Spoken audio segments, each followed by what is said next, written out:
그래서 재밌는 차일까라는 생각에는 좀 망설임 없이 얘기할 수 있을 것 같아요. 이 차는 운전 재미, 스릴을 쫓는 차는 아니지 않을까 이런 생각이 드네요. 심지어 그게 680마력이라고 하더라도 편안함. 볼보 자동차도 그걸 강조를 했습니다. 편안함입니다. 편안함. 네, 저희는 지금 잠깐 스탑 포인트에 와 있는데 와, 엄청납니다. 이 모나코를 발 아래로 굽어보는 굉장히 높은, 근데 더 높은 데가 있어요. 저 산이 있고 이 꼬브랑길을 한참 올라왔습니다. 저 밑에 길 보이시죠? 저 밑에 도시 풍경이 보이고 있습니다. 그리고 여기 이렇게 ES90 저희가 타고 온 시승차들이 서 있습니다. 디자인은 뭐 사진으로 보셨겠지만 실제로 보면 조금 더 입체감이 도드라집니다. 그래서 이 보닉 같은 경우도 굉장히 입체적으로 이렇게 골을 파놨습니다. 약간 보조개처럼. 그리고 앞모습은 아무래도 공기 저항을 줄여야 되니까 이 밑에 플랩을 아마 여닫는 방식인 것 같아요. 그래서 고속으로 달릴 때 닫아가서 공기 저항을 좀 줄이는 그런 메커니즘이 들어가 있는 것 같고, 네, 헤드램프는 토르의 망치 그 전형적인 스타일을 따르고 있기 때문에 누가 봐도 볼보죠. 누가 봐도 볼보. 차종이 바뀌고 장르가 바뀌어도 볼보라는 걸 한눈에 알 수 있는 그런 패밀리 룩을 갖고 있습니다. 그리고 차 길이가 5m고 그다음 휠 베이스가 3m가 넘습니다. 일단은 볼보에서는 3박스 세단의 실루엣을 유지하고 있다고 하는데 실제로 보게 되면은 약간 뒤쪽이 두툼해서 약간 해치백 같은 느낌도 주고 있습니다. 네, 이렇게 디귿자형 테일 램프가 좌우로 달려 있고 굉장히 심플합니다. 전반적으로 여긴 또 다른 컬러의 시승차가 있는데, 그리고 전체적으로 스탠스를 보게 되면 확실히 기존 세단보다는 조금 더 통통하고 키가 크다는 사실을 알 수가 있습니다. 그리고 디지털 키를 갖고 있어서 키를 몸에 지닌 채로 가까이 다가서게 되면 도어 핸들이 튀어나오고 그걸 잡아당겨서 여는 방식이고, 아까 여다다 보니까는 도어 굉장히 무겁습니다. 방탄 기능 들어간 차의 도어를 만지는 것처럼 약간 경사져 있는 데서는 밀어 올리기가 힘들 정도로, 보시게 되면은 도어 두께, 과거부터 볼보 도어 두께 아낌없이 굉장히 두툼하게 만들었잖아요. 지금도 마찬가지입니다. 그래서 특히 이 부분을 보면 알 수가 있는데 이 윈도우 옆에 도어 트림까지 두께를 가늠을 할 수가 있습니다. 정말 어마어마하죠. 그래서 이 상태로 만약에 방탄 기능으로 개조를 한다고 하더라도 한 8cm 정도 되는 폴리카보네이트 입힌 그런 방탄유를 껴도 틀을 크게 바꿔도 되지 않을 만큼 도어 트림이 굉장히 두툼합니다. 하지만 이 안쪽 손을 걸치고 이 도어를 닫을 때는 여기다 손을 넣게 되는데 이 부분 굉장히 깊숙이 파놨습니다. 그래서 예전부터 볼보는 필러도 두껍고 시트도 두껍지만 정작 몸을 딱 앉히고 신체를 고정하고 그 안에서 최소한의 움직임을 하는 데는 전혀 문제가 없는 스페이스를 확보를 해놨거든요. 단지 보기에 남는 공간이 없어서 좀 꽉 맞아 보이는 이런 느낌을 주긴 하지만, 네, ES90도 마찬가지입니다. 하지만 과거보다는 대시보드도 깊게 파놓고 시트도 얇고 이러다 보니까는 공간감은 오히려 이전보다 더 넉넉하게 느껴집니다. 그리고 천정은 요즘 이제 그 전자식으로 제어를 하는 유리 많이 나오고 있는데 브랜드마다 버튼만으로 투명과 불투명을 넘나들 수 있는 그런 방식입니다. 타이어는 피렐리 피제로 3를 끼고 있는데 앞 타이어는 255에 40에 R22고 뒷타이어는 285, 35에 R22, 그래서 뒷타이어 트레드 너비가 더 넓습니다. 기본적으로 베이스 모델이 뒷바퀴 굴림이기 때문에 아무래도 뒷바퀴 접지력을 더 챙기기 위해서 뒷바퀴를 조금 더 두꺼운 타이어를 낀 것 같습니다. 네, 그리고 트렁크 공간이 한번 보여드릴게요.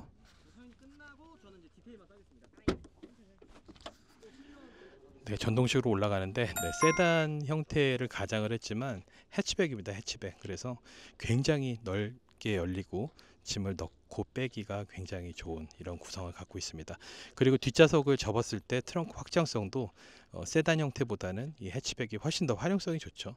그래서 단지 포지셔닝을 세단과 SUV로 했을 뿐만이 아니라 실질적으로 해치백 도어를 달므로 인해서 SUV의 장점을 굉장히 많이 흡수를 했습니다. 그래서 네, 옆모습 실루엣이 그렇게 될 수밖에 없겠네요. 해치 도어를 달다 보니까 뒤쪽이 굉장히 두툼하게 마무리가 되어 있습니다.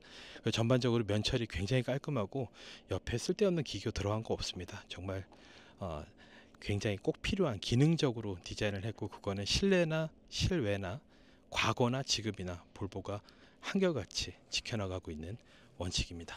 그래서 쉽게 질리지 않고 또 유행도 타지 않습니다. 네, 여기가 충전하는 곳이네요. 그래서 위에는 완속 충전이고 급속을 할 때는 아래 커버까지 열어서 급속 충전기를 끼우게 되어 있고, 그리고 여기에 이렇게 그림을 상세하게 그려놨네요. 그래서 will it fit? 이래서 이거 과연 다 들어갈까요? 맞을까요? 라고 써 있는데 여기 뭐 강아지도 있고 배낭도 있고 짐가방도 있고 골프백도 있고 스노보드도 있고 유모차도 있고 되게 재밌네요. 그래서 바닥에서부터 이 트렁크 중간까지 높이가 1m 뭐 이런 식으로 수치까지 깨알같이 써놨네요. 그리고 시트를 이렇게 조절할 수 있다. 뒷좌석이 앞뒤로 움직이나 보네요. 그건 아직 안 해봤는데 해봐야겠다. 그리고 특이한 게 지금 이 보조제동 등을 이 수평으로 윈도우 뒷유리 위쪽에도 달았지만 좌우로도 또 세로로 두 줄을 넣어놨습니다.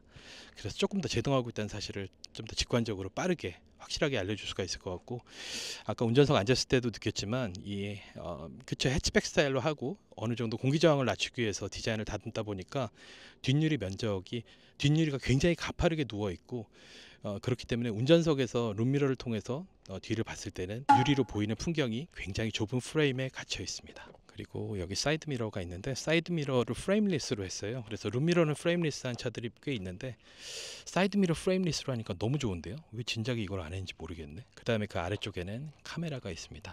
ES90은 전부 25개의 센서가 들어 있습니다. 그래서 여기에 라이더 센서가 하나 있고, 그 다음에 초음파 센서가 12개가 있고, 그 다음에 레이더가 또 들어 있습니다.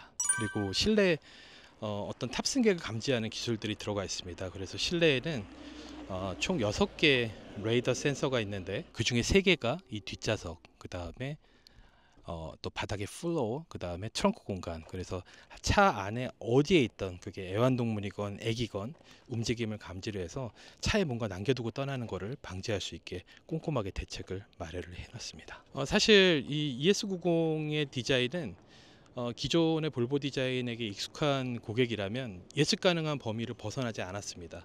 이 전반적인 고유의 패밀리 룩을 철저하게 지킨 결과고요. 그래서 새롭지만 마냥 낯설지도 않은 그런 약간 좀 거부감을 최소화하면서 또 약간 첨단 느낌을 주려고 하는 그런 의도를 잘 살린 디자인 같습니다. 네, 지금 스왑 포인트에서 운전자 교대를 했습니다. 여기는 그 니스 조금 북쪽에 있는 스왑 포인트에서 출발을 했고, 아마도 니스를 거쳐서 모나코에 있는 우리 최종 목적지까지 주행을 하게 될 것 같아요. 이 오는 길이 굉장히 그 도심 구간이라 복잡한 길에서 좀 느린 속도로 주행을 했었는데 갈 때도 좀 비슷할 것 같아요. ES는 일렉트리컬 세단의 줄임말입니다. 그래서 간단하죠. 전기 세단. 굉장히 직관적인 이름입니다. 근데 여기서 좀 의미가 충돌을 하는 게 볼보에서는 또 이 차를 세단이 아니라고 얘기를 합니다. 세단도 아니고 SUV도 아니고 지금까지 없는 새로운 형태다 라고 정의를 하고 있는데, 아무래도 제 생각에는 기존의 내연기관 엔진을 얹은 S90과의 좀 충돌도 예상을 했던 것 같고, 그러니까 S90을 타던 사람들이 단순히 전기차라는 명분 이외에 또 다른 명분이 있어야 좀 차를 갈아탈 수 있을 것 같은데, 그 명분 중에 하나를 약간의 크로스오버 형태를 생각을 한 게 아닌가 싶습니다. 얼마 전에 이제 EX90이 먼저 해외 출시를 했었는데, EX90과 ES90은 여러 가지 면에서 유전자를 공유를 합니다. 일단은 SPA2라는 플랫폼을 사용을 하고 있고요. 많은 부분들, 전장이라든지 그런 것들을 같이 쓰고 있습니다. 다만 차의 형태, 장르가 다를 뿐이죠. 세단도 아니고 SUV도 아닌데 그러면은 이 차 과연 어느 정도 바닥에 떨어져 있느냐 자료를 찾아보니까 16cm에서 17cm 차이 정도 되는 것 같아요. 그래서 이게 트림에 따라 좀 다른데, 최상위 버전인 듀얼 모터 버전 같은 경우는 그라운드 클리어런스가 17.7cm입니다. 그래서 보통 SUV라고 하면은 20cm 안팎의 그런 최저지상고를 갖추고 있는 경우가 많은데, 이제 그만큼 높지는 않으면서 또 세단보다는 좀 높은 그 중간 타협점을 찾았다고 볼 수가 있겠죠. 이 정도의 여유가 특히 전기차들은 타이어를 앞뒤로 최대한 밀어낼 수가 있잖아요. 그래서 세단 내연기관 엔진을 얹은 S90과 이 차의 스펙을 비교하면은 굉장히 유사합니다. 굉장히 유사한데 가장 큰 차이가 나는 부분이 휠 베이스입니다. 휠 베이스가 아무래도 전기차 버전이 훨씬 더 넉넉하거든요. 근데 휠 베이스가 넉넉한데 그라운드 클리어런스가 낮으면은 배바닥을 긁는 현상이 생깁니다. 그래서 오늘도 시승 전에 기자들하고 이야기를 하다가 벤츠 EQS나 EQE 같은 경우에 아파트 지하주차장 내려갈 때 배를 좀 닿는 경우가 많다고 소비자 불만이 좀 있었대요. 아마도 볼보도 그런 점을 종합적으로 고려를 해서 그래도 5m 넘는 길이를 만들어서 어쨌든 그 세단 형태에서는 플래그십 역할을 해야 되는데 바닥이 좀 높아야지 그런 불편함을 줄일 수 있겠다는 판단도 있었을 것 같아요. 그리고 정숙성을 굉장히 강조를 했습니다. 아까 프레젠테이션 때 두 가지를 이야기를 했는데 첫 번째는 디자인이고 두 번째가 정숙성이었어요. 근데 이 정숙성이라는 거는 개인마다 아마 좀 받아들이는 정도, 민감도는 다를 거예요. 근데 일단 오면서 체감하기로는 정말 굉장히 조용합니다. 오히려 그 주변 소음이 잘 안 들릴 정도로 지금도 굉장히 고요한 상태를 유지를 하고 있습니다. 그래서 앞좌석, 뒷좌석 대화하는데도 아무런 문제가 없습니다. 전기차는 다 조용한 거 아니냐라고 생각할 수도 있는데 차마다 좀 다릅니다. 타보면은 전기차라고 해도 뭐 소음은 다양한 원인으로 오잖아요. 풍절음도 있을 수가 있고 노면, 타이어 패턴 노이즈가 올라올 수도 있고 그런 것들을 종합적으로 잘 막아내는 게 일단 정수성을 높이는 방법인데 이 엔진차보다 전기차가 더 어렵다고요. 일단 기대치가 높고 소음을 발생시키는 원인 In 자체가 다르기 400 때문에 meters at the roundabout, continue straight onto Boulevard Pierre Sauvego, D436. 앞으로 가면서 이 내비가 계속 껴들 것 같긴 한데 이건 좀 양해를 부탁드릴게요. 그리고 이 니스 이 주변 도로들 보면은 굉장히 저속 구간이 많습니다. 30, 50 정도고 그럴 수밖에 없는 게 길도 굉장히 구불구불해요. 그래서 서행을 하다 보니까 더더욱 조용합니다. 굉장히 지금 이 차에서 가장 두드러지는 소리는 이 공조장치 바람 소리예요. ES90은 EX90과 더불어서 이 볼보 자동차라는 회사에서 굉장히 변곡점이 되는 모델입니다. 어떻게 보면 게임 체인저라고 할 수가 있는데 요즘 그 미래 자동차의 어떤 핵심으로 계속 이야기를 하는 소프트웨어 정의 자동차를 실현한 신호탄이기 때문입니다. 소프트웨어 정의 자동차는 용어 자체가 굉장히 낯설고 어렵게 느껴져서 뭔가 다루기도 뭔가 다를 것 같고 뭐 좀 걱정을 할 수가 있는데 실은 그렇지는 않습니다. 그냥 가장 쉽게 들 수 있는 예가 스마트폰입니다. 스마트폰 업데이트하고 나면은 뭐 화면의 구조랄지 또 아이콘 같은 게 싹 바뀌어서 왠지 다른 전화기 쓰는 것 같은 느낌을 주기도 하잖아요.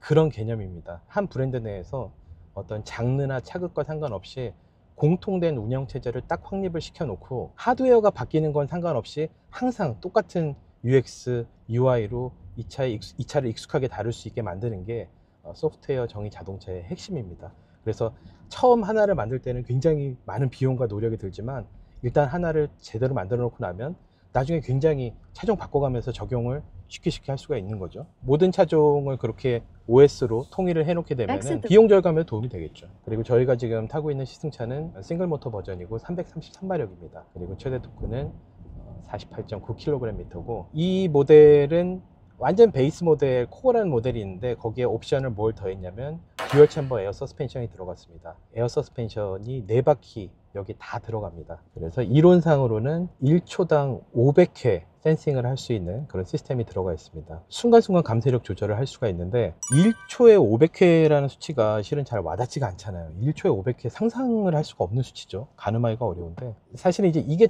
전부가 아닙니다. 1초에 500회는 센싱 타임인 거고 그 센싱을 해서 디텍팅을 하는 단계에서 그보다 조금 더 빈도가 줄어들고 그 다음에 디텍팅을 한 다음에 그거를 실제 움직임에 반영하는 단계에서 조금 더 줄어듭니다. 이 500회를 강조하는 이유는 센싱의 빈도가 촘촘할수록 결과적으로 반응하는 속도까지 영향을 미치기 때문에 일단은 이 수치가 높으면 높을수록 이 차가 정말 실시간으로 민감하게 반응하는 차구나 그렇게 판단할 수가 있는 거죠. 그러나 뭐 우리가 운전할 때는 실은 1초에 500번 셀 수 있는 것도 아니고 그냥 탔을 때 전반적으로 편안했다 이런 느낌을 주는 게 궁극적인 목표거든요. 그래서 자동차에 들어가는 첨단 기술들 특히 요즘은 숫자가 어마무시하게 올라가는데 이따 뭐 이 차의 칩 성능 관련해서 이야기를 하겠지만 조 단위 숫자가 나옵니다. 그러면 사용자 입장에서는 너무 좀 멀고 낯설고 어떻게 보면 좀 기술에 대한 공포감이 생길 수도 있는데 이런 기술들은 진화할수록 그 존재를 감추는 게 맞습니다. 뭔가 열심히 일을 하는 거는 이 발밑에서 내가 보이지 않는 곳에서 이루어지는 거고 운전자 느끼는 감각은 그냥 편안하다가 끝입니다. 그렇게 돼야지 이 500회를 감쇄력을 조절하고 또 초당 조 단위 연산을 하는 걸 만약에 차에 탄 사람이 그걸 인식을 하게 된다면 얼마나 피곤하겠어요. 하지만 소비자 입장에서는 이 차의 기술 진보가 어느 정도인지를 가늠할 척도 역할을 하기 때문에 제조사에서는 굉장히 수치를 또 강조를 하는 것도 사실이죠. 하지만 크게 신경 쓸 필요는 없습니다. 그리고 또 그런 생각이 너무 기대치를 높일 수도 있거든요. 1초에 500번 감쇄력 조절을 한다고 해서 덜컹거리지 않지는 않거든요. 이제 출발 전에 우리 같이 동행했던 그 볼보 자동차 코리아 임원분도 말씀을 하셨지만 에어 서스펜션이니까 굉장히 부드럽고 뭔가 구름 위를 걷는 것 같은 그런 승차감을 기대를 할 수도 있는데 에어 서스펜션 원리 자체가 이제 그런 성격의 승차감을 구현할 수 있는 것도 맞지만 볼보가 추구하는 승차감은 그건 아니라고 합니다. 탄탄한 승차감을 추구를 하고 있다고 하고 실제로 타보면은 어떻게 보면 그 코일 스프링을 좀 무르게 세팅한 차보다는 훨씬 더 탄탄합니다. 그리고 이번에 여러 가지 혁신적인 변화 중에 사용자 경험을 UX라고 하는데 이걸 새로운 차원으로 끌어올린 또 최초 세대의 볼보이기도 합니다. 그래서 볼보는 볼보카 UX라고 이름을 붙였습니다. UI나 UX도 용어에 위축될 필요가 하나도 없어요. 그냥 내가 이 차를 오늘 처음 탔는데 타자마자 내가 찾고 싶은 FM 91.9를 얼마나 빨리 찾을 수 있냐 그런 정도로 이해를 하면 되거든요. 얼마나 쉽게 기능에 접근할 수 있는지. 근데 Turn left 그게 onto M336, then 말은 turn right to stay on 쉽지만 M336. 구현이 굉장히 어렵거든요. 그리고 이 차는 유럽 기준으로 공차 중량이 2톤이라고 합니다. 2톤. 요즘 뭐 전기차 되면서 2톤을 넘는 SUV 같은 경우는 2톤을 가뿐히 넘죠. 정말 그 풀사이즈 같은 경우는 거의 3톤 가까이 가기도 하는데 2톤이란 무게가 그렇게 막 발목을 잡는다는 느낌을 주진 않습니다. 이 정도 주행하는 환경에서는. 이제 그런 것들이 500회를 감속력 조절하는 서스펜션의 힘이라고 생각을 해요. 그러니까 우리가 경험하는 대부분의 어떤 성능이나 이런 것들은 아마 이런 첨단 기술이 안 들어간 차도 한 90%에서 95%는 비슷할 거예요. 하지만 나머지 5%, 성능의 5%일 수도 있고 전체 경험하는 상황의 5%일 수도 있는데 그 부분을 더 커버를 할 수 있느냐 없느냐가 진보된 기술이 있는 차와 없는 차의 차이인 것 같아요. 그래서 방금 전에 갑자기 우회전을 했을 때 무게중심이 흐트러지면서 At 차가 the 흔들릴 light, 수가 turn left 있잖아요. onto Rubiera Came. 이때 이제 차를 안정적으로 잡아주고 불쾌한 진동을 전달하지 않으면서 방향 전환을 할 수 있게 만들어주는 게 그런 게 이제 그 500회라는 어마무시한 수치의 기술이 갖고 있는 효과인 것 같아요. 우리는 전혀 의식할 필요는 없죠. 근데 뭔가 작은 어떤 상황에서 이 차 되게 다르다, 좋다, 걱정했는데 전혀 문제가 없네. 그런 게 이제 기술의 힘이죠. 근데 이제 2톤의 무게가 이 제동할 때는 좀 느껴지네요. At the light, turn left onto 묵직하게 Avenue 뒤에서 Denise Pont Marie Pierre Koenig. 밀어주는 힘이 예상보다 조금 더 강한 것 같습니다. 그리고 차세대 UX랑 UI를 도입했다고 해서 우리가 익숙한 볼보의 기본 실내 구성이 달라지지는 않았어요. 그래서 수평과 수직을 기반으로 한 아주 FM적인 기본에 충실한 레이아웃을 갖고 있습니다. 볼보는 이런 데서 이상하게 멋을 부리고 곡선을 넣어갖고 기교를 부리는데 별로 관심이 없는 브랜드입니다. 예전에도 그랬고 지금도 그랬고. 다만 이번에 좀 달라진 거는 어쨌든 사람이 정보의 시각화가 굉장히 중요한데 그 부분의 디바이스가 굉장히 진화를 했습니다. 그래서 지금 이 눈앞에 있는 계기판 역할을 하는 디스플레이 9인치짜리가 들어갔고 또 오른쪽에 센터 디스플레이는 13.5인치짜리가 들어갔습니다. 아주 조용하고 부드럽게 나갑니다. 엔진차를 몰 때보다 조금만 노력을 하면 정말 부드러운 운전을 할 수가 있습니다. 그래서 실은 전기차를 한번 경험하고 나면은 엔진차로 돌아가기 힘들어지는 것 같아요. 그래서 어떻게든 전기차로 한 번이라도 발을 들이게 만드는 게 요즘 제조사들의 숙제고요. 소프트웨어 정의 자동차라고 이야기를 하려면은 보통 세 가지 요소가 있어야 됩니다. 첫 번째는 자체 운영체제, 이 차만을 위한 운영체제가 있어야 되고 그 다음에 그 운영체제로 구동을 할 컴퓨터 역할을 하는 ECU가 필요합니다. 그러니까 일렉트로닉 컨트롤 유닛, 전자 제어 장치인데 이제 과거에는 전자 제어 장치가 각 기능마다 있었습니다. 파워 윈도우형이 있고 와이퍼형이 있고 뭐가 있고 해서 차 한 대당 ECU가 100개가 넘게 들어가는 그런 시절이 있었는데 SDV가 돼서 이제 전장계통 이런 것들을 통합을 하게 되면 그 개수가 극적으로 줄어듭니다. 그래서 ES90 같은 경우는 100개가 넘던 걸 2개로 줄였습니다. 이 2개로 모든 걸 다 해냅니다. 대신 그 2개가 성능이 엄청 좋아야겠죠. 그래서 여기에는 지금 엔비디아 드라이브 AGX 올인이라는 그 칩이 들어가는데 그 칩 2개가 지금 들어갑니다. 듀얼 드라이브인데 그 칩 2개를 합친 연산 속도가 1초당 508조 회입니다. 508조 회. 상상을 할 수가 없는 숫자죠. 근데 걔네들이 무슨 일을 하는지 우리는 이제 의식할 수가 없습니다. 근데 이제 할 일이 더 많아진 이유 중에 하나는 아무래도 안전기술 때문에 너무나 많은 기능이 들어가기 시작했습니다. 그래서 ADAS 시스템이라든지 또 차의 여러 기능들, 또 배터리라든지 배터리 매니지먼트 시스템이라든지 이런 할 일이 기하급수적으로 커지다 보니까 점점 고성능화 될 수밖에 없습니다. 근데 볼보 자동차는 지난해 기준으로 전 세계에서 한 80만 대 정도 판매를 한 제조사입니다. 작죠. 굉장히 작죠. 뭐 지금 탑 클래스 뭐 1, 2위 하는 데들은 지금 폭스바겐, 도요타 이런 데들은 1000만 대까지 갔으니까요. 현대차도 500만 대가 넘고요. 이렇게 작은 브랜드가 실은 인하우스, 그러니까 내가 직접적으로 다 개발하고 생산하고 이런 시스템으로 가기에는 불가능합니다. 그래서 볼보는 적극적으로 외부 파트너와 콜라보레이션을 통해서 진행을 하고 그런 방식을 택했기 때문에 굉장히 짧은 시간 동안에 많은 걸 완성할 수가 있었어요. 그 첫 번째가 일단은 뭐 800V 전기 아키텍처는 아마도 모기업인 지리그룹, 지리자동차와 협업을 해서 그쪽 기술을 많이 도입을 했을 것 같고, OS 같은 경우는 이제 구글 시스템을 가져왔습니다. 그냥 가져왔다고 해서 누구나 다 똑같은 거 가져가는 게 아니라 많이 가져가는 거지, 순정 타이어처럼 이 기획하고 개발한 단계부터 굉장히 긴밀한 소통을 통해서 이 차만을 위해서 만들어진 맞춤 시스템입니다. 다만 자체적으로 뭐 클라우드 서버를 갖출 필요가 없게 된 거죠. 왜냐하면 구글에도 돈 주고 쓰면 되니까. 그런 면에서는 이 규모를 감안한 굉장히 현명한 선택을 했다고 보고요. 아마도 나중에는 또 지리자동차도 워낙 규모가 있고 그 산업 브랜드들이 많잖아요.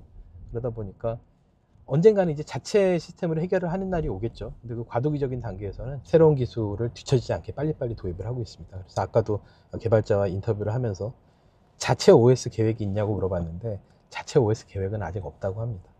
지금은 지금 단계에 자체 OS를 고집하는 거는 그렇게 현명하지 않은 선택이라고 판단한 것 같아요. 그리고 소재나 이런 것들은 일단 뭐 스칸디나비아 지역에 자연에서 영감을 얻었다고 하는데, 스칸디나비아 지역 뭐 북유럽 여행 해보신 분들은 알겠지만 뭐 알록달록 울긋불긋한 건 별로 없죠. 그냥 목재 그대로의 어떤 색감과 질감, 굉장히 심플합니다. 거기에 약간은 좀 삭막할 수도 있다는 그런 자연 풍경, 그런 것들이 좀 이 사람 스웨덴 사람들의 사고방식이나 미적 감각에도 영향을 미친 것 같아요. 그래서 예전에도 그렇고 지금도 그렇고 볼보는 기교나 꼼수에 별로 관심이 없습니다. 그리고 가장 심플한 게 오래 가잖아요.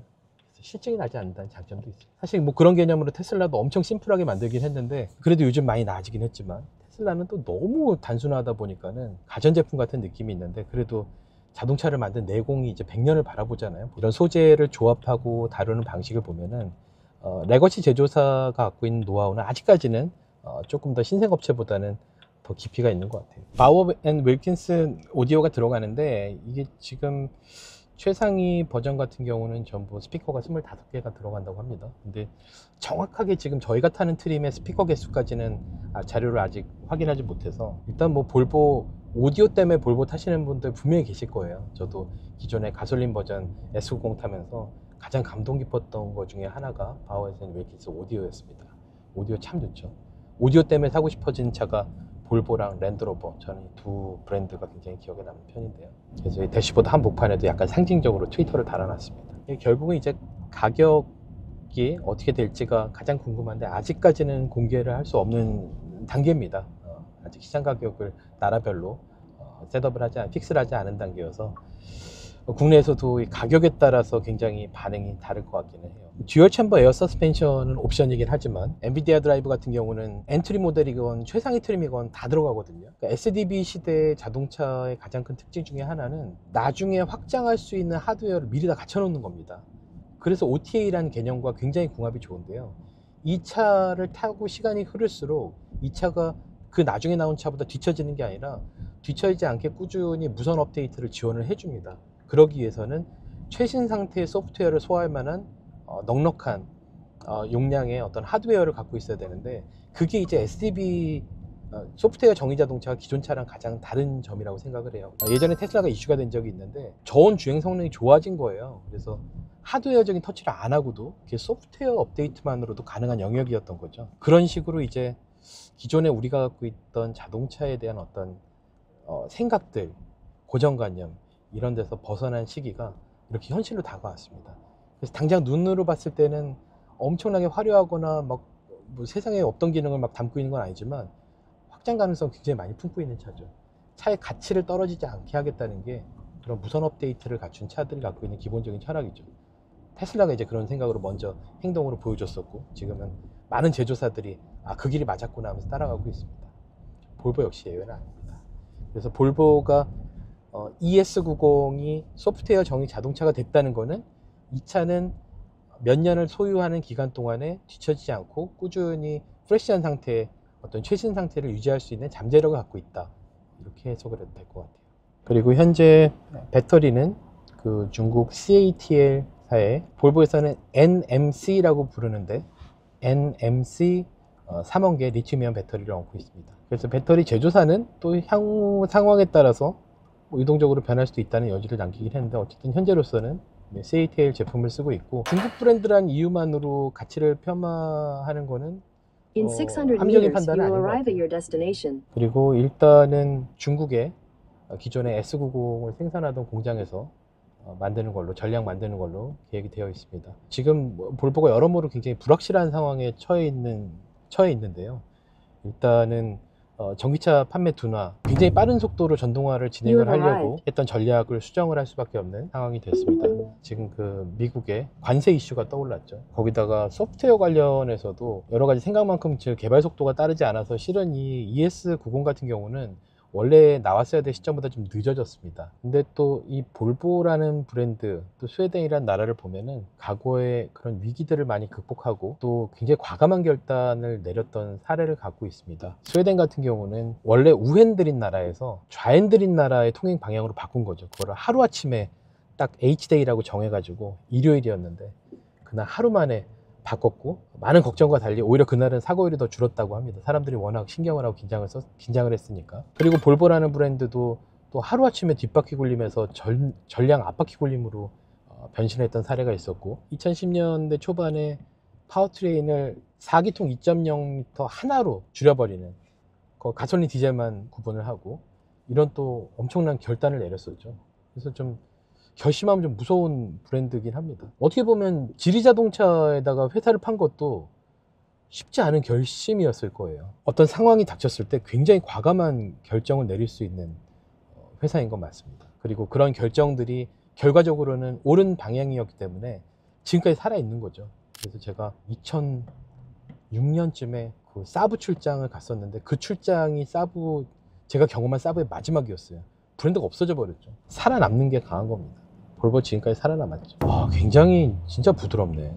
좀 묵직한 감각 때문에 제동이 좀 밀리는 느낌일 수도 있지만, 어떻게 보면 너무 경박스럽게 차가 팔딱팔딱 브레이크 밟는다고 확 쓰고 또 확 나가고 이러지 않다 보니까는 모든 움직임이 되게 좀 이 플래그십에 걸맞는 좀 품위 있게 느껴집니다. 이것도 어떻게 해석을 하냐 나름인데 잘 풀어낸 것 같아요. 그리고 전기차 시승할 때 종종 말씀드렸지만, 저는 한 요 정도 사이즈, 이 급의 이거보다 작은 사이즈 같은 경우는 뭐 한 200마력 되면 충분하다는 생각이 들고, 사실 이 차에도 333마력은 이미 넘치는 출력입니다. 최고 속도를 어떤 브랜드 철학 때문에, 철학에 따라서 180으로 제한했을 뿐이지 330마력을 낼 수 있는 전기 파워트레인에서 리미트를 해제하게 되면은 결국은 전기 모터는 돌아갈 수 있는 회전수만큼 속도가 비례해서 올라가기 때문에 훨씬 더 높은 속도를 낼 수 있을 거예요. 뭐 이 위로 듀얼 모터 버전이 있지만 이 싱글 모터 버전을 타더라도 전혀 아쉬움을 느낄 수가 없습니다. 그리고 이 파워트레인 특성상 가속 페달을 밟으면 바로 등을 떠밀기 때문에 굳이 듀얼 모터 사서 그 힘을 다 쓸 수 있는 경우가 제가 보기에는 뭐 100번 중에 몇 번이나 될까요? 그래서 굳이 그 비용을 다 쓸 필요가 있을까, 이런 생각이 드네요. 물론 AWD의 안정성 때문에 갈 수는 있겠죠. 근데 단지 출력이 부족할까봐 글로 갈 필요는 없을 것 같아요. 글쎄요, 오늘 시승 코스가 좀 굽이길도 있고 좀 고속도로 구간도 좀 다양했으면 하는 아쉬움이 있긴 한데, 또 아마 이런 시승 코스를 설계할 때 다 의도가 있다고 생각을 합니다. 그래서 정숙성이랄지 아니면 이 차의 조작감, 그리고 편안한 속도로 달리면서 기능을 조금 더 만져보길 바라는 느낌에서 이런 코스를 잡지 않았나 생각을 해봅니다. 왜냐하면 여기서 2019년에 벤틀리 시승했을 때는 모나코에서 베이스 캠프가 모나코였지만 외곽으로 쭉 빠져나가면 그때부터 진짜 정말 재밌는 길이 많거든요. 알프스 쪽 가는 길에. 약간 그 깐 영화제 의전차, 공식 의전차 모는 것처럼 운전하면 아주 기분 좋게 달릴 수가 있습니다. 약간 그런 운전기사 된 기분으로 지금도 운전을 하고 있고. 그래서 재밌는 차일까라는 생각에는, 그런 물음에는 저는 뭐 망설임 없이 얘기할 수 있을 것 같아요. 이 차는 운전 재미, 스릴을 쫓는 차는, 심지어 그게 680마력이라고 하더라도 아니지 않을까, 이런 생각이 드네요. 편안함. 볼보 자동차도 그걸 강조를 했습니다. 편안함입니다. 편안함. 이 차를 경험하고 났을 때 딱 하나의 키워드가 남기를 원한 게 편안함이었다고 하니까, 그렇다면은 그 개발 의도와 이 결과물이 정확하게 매칭이 되는 거예요. 아까도 좀 약간 농담처럼 얘기를 했지만 왜 180에 제한을 했냐, 더 달리고 싶다. 거기에 대한 볼보의 답도 되게 명료합니다. 그럼 다른 차를 사면 된다. 이게 멋지지 않아요? 대략 아까 90%대에서 차를 받은 것 같은데 오전에 한 1시간 정도 지금 중간 기착지까지 운전을 하고 다시 돌아서 가는 길인데 지금 배터리 잔량은 88%가 남았고 디스플레이상의 주행 가는 거리는 540km로 나옵니다. 뭐 이론상이라면 그냥 이대로 그냥 서울에서 부산까지 들어갈 수가 있는 거죠. 그리고 이 차 외형을 보시면 알겠지만 이 윈드실드 가운데 위쪽에 보면은 약간 혹처럼 튀어나와 있습니다. 그 안에 라이다 센서가 들어 있습니다. 라이다 센서. 라이다 센서는 우리 눈에 보이진 않지만 빛을 쏴서 주변의 지형 지물을 파악을 하는 그런 장치입니다. 레이더의 범주에 들어가는데 빛을 이용한다는 점은 다릅니다. 그 불빛이 눈에 보이지는 않습니다. 라이다로 파악을 하면서 지나가는 이 모습을, 그 주변 풍경을 이렇게 디스플레이로 띄어서 보게 되면 어두운 캄캄한 길을 호롱불, 전등을 하나 들고 걸어가는 거랑 비슷합니다. 이 전등 불빛이 닿는 곳은 하얗게 잘 보이고 그 나머지 부분은 깜깜하게 보이는 그런 방식이에요. 그래서 라이다 하나에만 의존해서 주변 상황을 다 파악을 할 수는 없습니다. 그래서 뭐 카메라라든지 여러 가지 센서가 같이 어우러져서 또 정밀지도 데이터까지 포함해서 어떤 정말 자율주행, 차한테 운전을 맡겨도 될 만큼 주변을 디테일하게 파악을 할 수가 있는 건데요. 테슬라는 라이다를 쓰지 않죠. 카메라만으로 충분하다고 이야기를 하고 있고 이제 그 테슬라의 주장에 반박을 하는 입장에서는 악천후 같이 카메라가 제 기능을 할 수 없는 상황도 있기 때문에 라이다가 가장 안전한 방법이다 라고 이야기를 하고 있습니다. 다만 이제 카메라 센서에 비해서 라이다 센서는 가격이 훨씬 비싸죠. 볼보 자동차가 지금 전동화 전략을 수정을 하면서 기존에 있던 차종의 수명도 연장을 결정을 했습니다. 그래서 최근에도 XC60이나 XC90이 어떤 외모에 좀 업데이트를 해서